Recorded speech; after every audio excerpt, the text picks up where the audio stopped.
I was wrong about hitting an MLB the Show. Last week, we had a feature premiere talking about gameplay for MLB the Show 22 and included a really deep dive on hitting and how it works in the game. For someone who makes tips and takes a deep dive on the game here and there, my mind was somewhat blown after going through this. So what I'm gonna do is explain all of the hitting mechanics in MLB the Show, go through the things that you need to be doing to have the most success, exactly from what the developers said in the stream. First of all, this feature premiere did explain a lot of the new features and new things added for MLB The Show 22, and actually made a video covering this stuff when the tech test first dropped. So if you have not checked that out in specific, make sure you check out that video up there. But they also took a really big deep dive in hitting, and this is really going to be what I talk about with you all today. I know there's a lot of confusion based on how these mechanics work, so I want to go through, clear the air, and explain them in the most simple way as possible. So first of all, let's talk about the PCI. They mentioned on the stream that everyone in the game has one of 9 swings. So essentially every player has a normalized swing. Their back foot starts in the exact same spot. In real life, and not everyone stands the exact same spot. Some people move closer, further away in a zone, and it helps them anticipate which pitches to hit. But the PCI is meant to somewhat make up for that. When you use zone hitting in MLB The Show, you have something called a PCI, a plate coverage indicator. They described it as the region that your player is looking to hit the ball. So like when you're playing baseball, you're staring, watching the pitch come into the zone. It's like the region you are looking for the pitch to come. This is not the barrel of the bat like a lot of people think. In this game, when you hit the ball near the center of the PCI, it's like you have the highest chance at good contact. It's no guarantee, but it is the highest chance if you don't have perfect timing, that is. So essentially, think of a dice roll. You get more and more near the center of the PCI, you're increasing your probability of getting a good outcome hit and squaring up the ball. As long as you're not hitting for perfect timing along with that center location, then it's essentially a dice roll. If you hit that center part of the PCI, it's like you have the dice roll with a higher chance of it being in your favor. It's got a higher chance of it being a good squared up hit. As you work your way outside, that gets lesser and lesser. When you're on the outside part of the PCI, then you have a lesser chance of squaring up the ball. That dice roll is less in your favor. And then the outer PCI is your foul ball region. Again, it's like a dice roll where you have a high chance of getting a foul ball within that region instead of swinging and missing. The point of this is that there's no guarantees other than perfect. You don't have perfect, nothing's guaranteed or set in stone. That means you will have good PCI placement sometimes turn into not squared up balls, or really bad PCIs turn into squared up swings, which seems to happen somewhat often. And sometimes the randomness doesn't go in your favor, but in the majority of the time, it all adds up to be in your favor. But on another note, let's shift over to swing timing and discuss how swing timing works. A lot of the time, we look at that bottom left corner and we're looking for just what it labels the swing as: early, late, perfect, so on. But really a good thing to look at is that little swing path graphic that's to the right of your PCI placement. So first we're going to talk about where the perfect timing is for each pitch. This changes based on the location of pitch. As you see with this graphic on here, you see that the green timing in this graphic moves up or back based on where the pitch is located. So on an inside pitch, or the pitch that is closest to the hitter, you're going to need to be earlier. Down the middle to get perfect timing is just your normal timing. It's when the bat is flat against the plate basically, and in a way you have to sit back on the ball more, and the bat has to be at a little bit of an angle towards right field for sitting back on the ball enough to actually get a perfect on an away pitch. But essentially, in comparison to pitches right down the middle, you have to be earlier to get a perfect on inside pitches, and then you have to swing later to get those perfects on away pitches. Not the label of the timing. You have to hit X earlier to get a perfect timing swing on an inside pitch,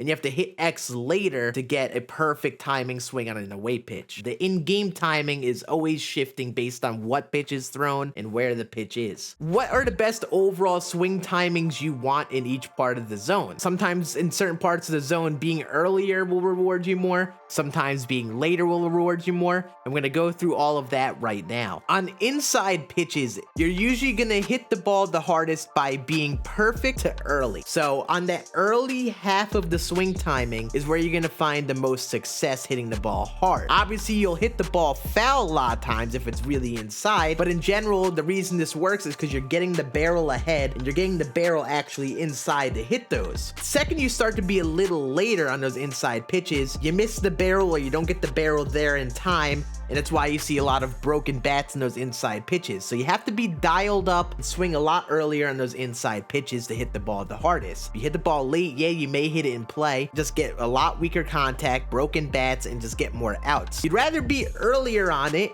and either hit it in play or foul, and just have it end up being a foul ball rather than hitting it into play and getting out for it. Then for pitches down the middle, you have a very wide range of success because the pitch is right down the middle. So if you really want to hit the ball the hardest, you're going to want to be on the early half of it again. You get the barrel out there and you're able to use that power to pull the ball and hit the ball harder, like being on those inside pitches. However, since the pitch is down the middle, you have more of a window, so you actually could get early timing swings a lot of the time and hit them fair still based on where it's located. If you are late on a pitch down the middle, it usually won't be the worst thing ever because the barrel of the bat will be behind, but where the pitch is located, it's not in a spot where it would break your bat or anything like it is inside, and you could still get the barrel of the bat on it and still like hit those hard liners. So being late isn't the worst thing either, but you really do want to hit for power by being earlier on the ball whenever you can to get more home runs. Now, as you work your way outside, now when you're earlier on it, you're gonna have that barrel of the bat very far ahead, and as you get more and more away, you're gonna be too ahead of the ball to even square it up. The pitch is so far outside, you're just gonna hit the very edge of the bat. You're usually gonna be on top of the ball and rolling it over. And being on that later half, from perfect to like just late or late, that window is gonna have you hit the ball harder because you get the bat out ahead, but it's actually on the further part behind the plate. This allows you to hit the ball harder than being early and being ahead of it. You're gonna hit the ball harder to that opposite field. This is mainly the pitches right on the corners,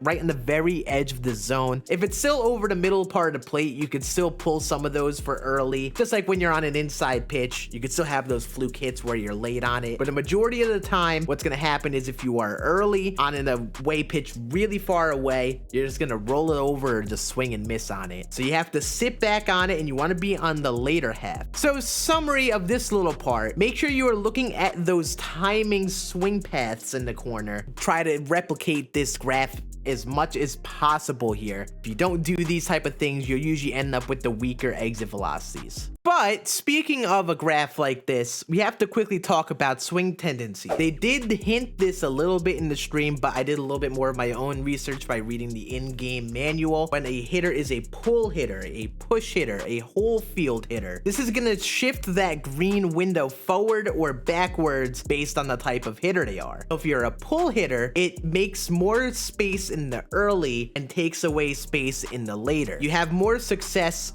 being on that earlier side of their swing in comparison to the later side of their swing. And you're gonna want to be earlier on the ball with these type of players especially. Then you have your whole field hitters, which is just the normal swing path like the one shown here. And then you have your push or opposite field hitters where it takes that green and instead of shifting it forward, it shifts it backward. They have less of overall space being early, but more space on the later side. So these players will be more beneficial in sitting back on the ball and hitting the ball to the opposite field. And the main effect this has in game, this has it in the game manual as well. A pull hitter on the same timing swing will have the ball be a little bit more towards their side of the field. So a righty will have a hit to center field for a normal hitter be a little bit more towards left center. And then a push hitter that's a righty, instead of having it be the center field, will be towards the opposite field, so right center. But like if you're earlier on the ball on the inside pitch with the pull hitter, I have a good feeling you'll see more of those be foul and in comparison to a normal hitter where they may find some more of those to be